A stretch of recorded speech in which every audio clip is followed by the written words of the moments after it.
Monday, so another chance to get healthy with Dr. G. Today we're going to be making a really great dish, just like always, and this is going to be spicy Moroccan lentil soup. Now last week, if you remember, we made a lentil curry soup, which is, great for anti-inflammation. This one is actually going to be, of course, anti-inflammation, but good source of protein, but great for digestion, and that's because of the added cumin that we put in here, like we did with the hummus. For those of you guys that don't know, I'm Dr. Patrick Garrett. I have a natural medicine clinic up in Newton where we help patients reverse acute and chronic conditions naturally, and we're very effective with that because of things like this. We view food as medicine, and this is really the ultimate cure, is eating your way out of diseases. So today we're going to show you how to make this. We're going to switch.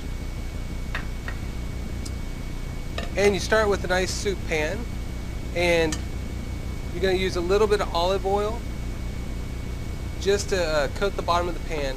And in that you're going to then roast any of the spices that you have or any of the onions and garlic. And so we're going to start off here. We'll go through all these real quick with you just so you know. So we have 6 cups of water.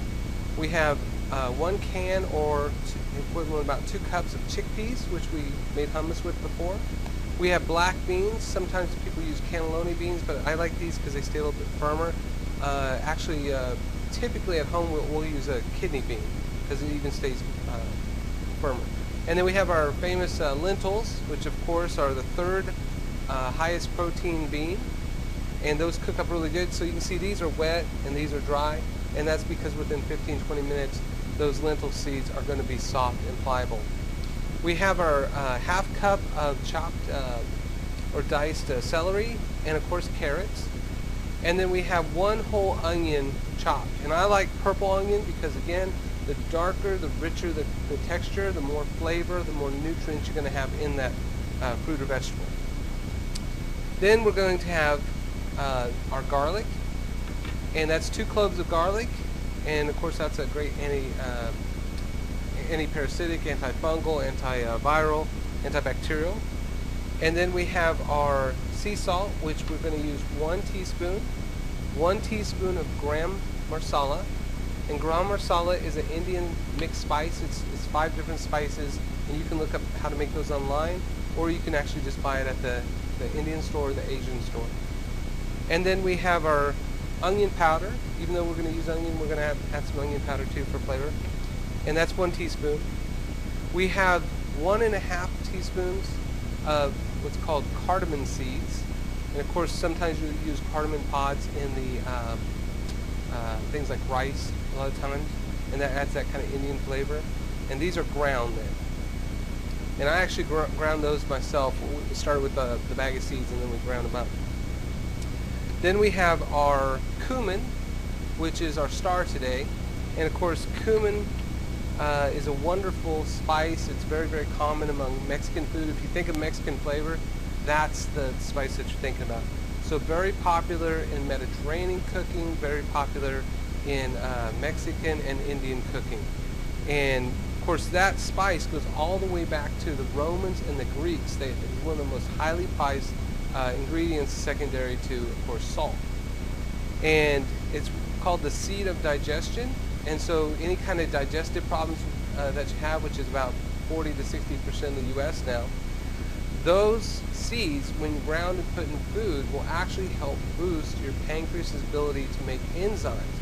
And that means more enzymes, more digestion, more nutrient assimilation. You get healthier faster, which is awesome. And then I call this spicy Moroccan lentil soup. It's also called just lentil soup or Moroccan lentil soup. But I put cayenne in there. And you can use about half a teaspoon. I like to use half a teaspoon. My wife, I noticed, changed her ingredients to 1/4 of a teaspoon. So this is nice. It gives that kind of bold flavor, keeps it interesting. Alright, so let's start out. If we're doing heat on here, we would start with our olive oil, of course, coat the bottom. And then we would put in our onions, and then we would put in our garlic. Of course, we're 2 cloves of garlic, and then you would let that cook with the olive oil and mix it up for about 5 minutes. That'll get that to get the onions nice and pliable. They'll get white. You can start smelling the aroma. And if you were using any leaf herbs, this would be the time that you would put those in. And again, when you use leaf-based herbs or root-based herbs, and then you can start smelling them, that's when you're releasing the oils. And by doing this first, you're going to create an enhanced flavor of the whole dish. So no matter what it is, always saute your ingredients first, then add the water. So we'll do that, and then when that would become nice and soft and tender and pliable, even translucent, then we would add our 6 cups of water. And of course, with water, you always want to use either filtered water at the least, if not reverse osmosis water at the best. Most people don't know that your average tap water has therapeutic doses of things like birth control pills, which is kind of crazy. So we want to make sure to get those things out, get all those pesticides and herbicides out of there. Then we're going to add our carrots. This is a really simple recipe, lots of ingredients. It's probably the most we've had so far, but it really is a very simple recipe, almost just like making soup. So we added our vegetables in there. We're going to add our beans in there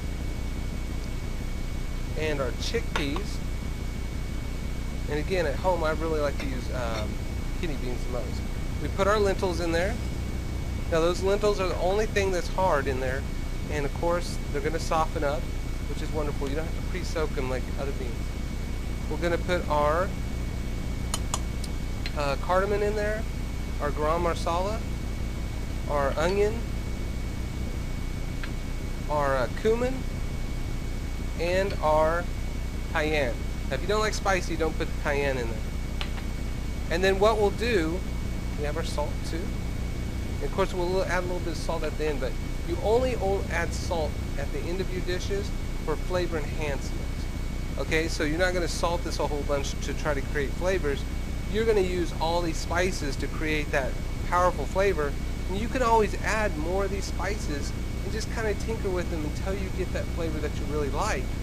Then you add a little bit of salt at the end, and then that's going to enhance the flavor. So we're going to let that boil, then cover it, and then you'll simmer that for 15 to 20 minutes. And really the test is the carrot soft, is the lentil soft. And when it is, then you're done. You can eat it just like that, or often some people like to take an immersion blender like we did before last week and puree about half that soup, and that'll add some texture and then half creaminess.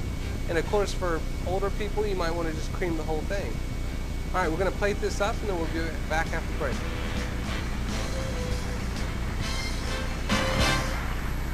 Welcome back. I'm joining Dr. G because I want to sample the soup, quite frankly. Hopefully it's really good. I actually had a patient that came in, and she was a fairly old patient, and I was telling her about, you know, she has to change her diet, she's kind of fallen apart in the last 3 months, and she's gone downhill to the point where, you know, she's walking and completely functional. She started these medications, and then suddenly she's just fallen apart. And so I said, we got to really amp up your nutrition while you're taking these medicines that then deplete nutrition. Right. And so I started talking to her about making these kind of soups, and she just was like, I have no idea what you're talking about, because they're the old school, just they eat 3 or 4 things for the their whole entire life, and if it's not mashed potatoes and carrots and corn, then they don't know what it is, you know. And so I went ahead and I made one. I told her, well, I'll make you some soup, you know. And so I made her a couple batches of this soup, and brought it over so that she can get more protein, more nutrients into her diet, help her with digestion. It is very tasty. It's not real. I mean, it's spicy, but it doesn't kick you. Yeah, and I like the amount of texture in there, because you have your carrots, and you have the texture of your celery, and the different beans, which have different firmness, and then of course the lentils. Now I don't think this is as spicy as my wife makes, and I used more cayenne, but like this, like the tabbouleh recipe, the quinoa tabbouleh, the longer this is in the fridge, Oh yeah, the spicier it'll be. yeah, yeah, the more flavor it gets. Well, when you talked about people not knowing what you're talking about when you start mentioning these things, I'm one of those because I'm just recently, last week was the first time I'd ever had a lentil that I knew of. I've never cooked with them. I didn't really know how to cook with them, and that's the thing.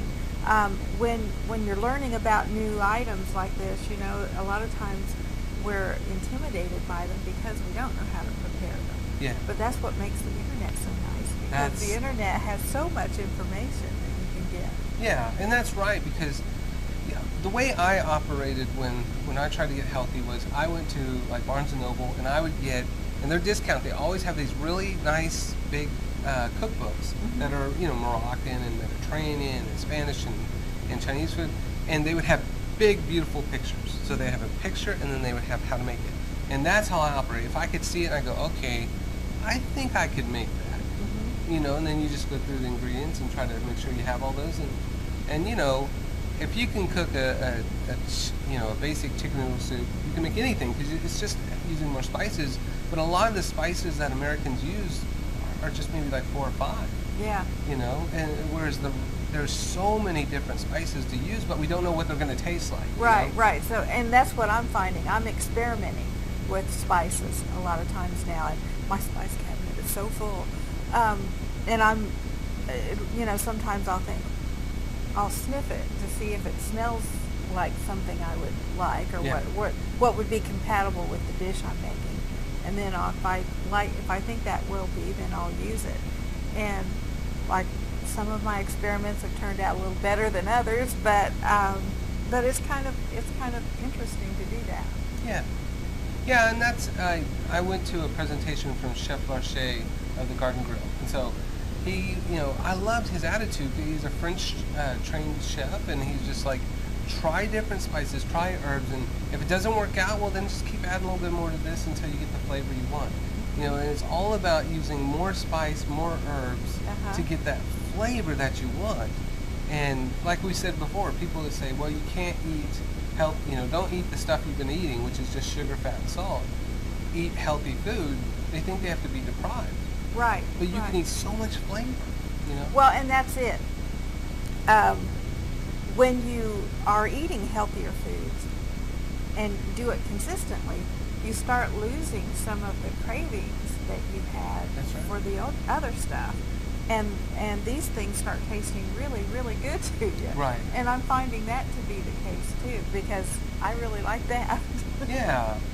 Yeah, and I didn't grow up doing this at all. I mean, we were a microwave family and fast food, and that's it. I mean, my mom didn't really cook, or we make pizza. That's about it.